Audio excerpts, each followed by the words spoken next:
به نام خدا، امین فرودی هستم. پادکست سفر قهرمانی قسمت 12 فرزانه.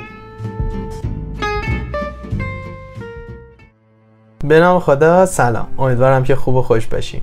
میرسیم به مراحل آخر دیگه، مرحله چندم؟ 11. مرحله‌ای که اسمش فرزانه است.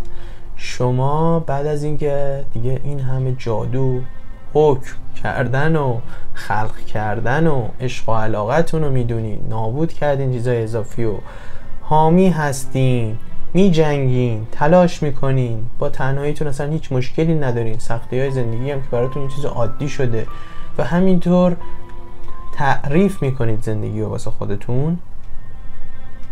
میرسیم به اینکه در آرامش، در یک بزرگی واقعی، نه این بزرگی هایی که با مقام و قدرت به وجود میاد و به ما داده میشه، حاکمه، یک سرزمینیه، زور میگه چون قدرت داره، بزرگه. پس نه، این بزرگی بازم از درون شما شکفته میشه.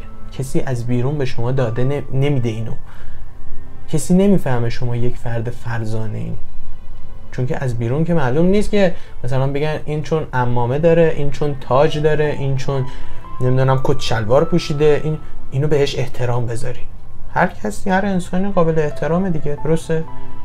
اینم همینطور، اما با یه تفاوت، از نوع ظاهر پوشش و اینا نمیفهمن.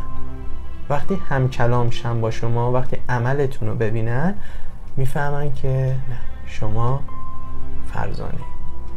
یکی مثل خواهر امام حسین علیه السلام که وقتی شهید شد امام حسین در دشت کربلا، جلوی منبر اون شخص اومد خطبه خوند بدون یک لحظه لرزش صدا، ناراحتی، بغض، کینه، دشمنی، نمیدونم حس ناراحتی، اندوه، غم، ترس، هیچ کدوم از این احساسات توش نبود. میگم حتی کینه و دشمنی نبود، اما یک حس بود، فرزانگی، بزرگ بودن. یک انسان بزرگ در اون شرایط با اون بلاهایی که سرش اومده میتونه پرقدرت و با کلام و جملات شفاف و آگاهانه بیاد در برابر یه سری مردم ناآگاه خطبه بگه و در تاریخ بمونه همونه. پس ببینید، انسان‌های آگاه کم نیستن، همین الانش هم هستن، اما ما نمیبینیم، مثل همونایی که ناآگاه بودن و در برابر ایشون بودن و نفهمیدن. ما هم ناآگاهی متاسفانه، اما اشکال نداره، ما هم داریم میریم به سمت قهرمان شدن، فرزانه شدن. میرسیم، مطمئنم که میرسیم. امیدوارم که لذت برده باشین و خوب و خوش باشین. خدا نگهدار.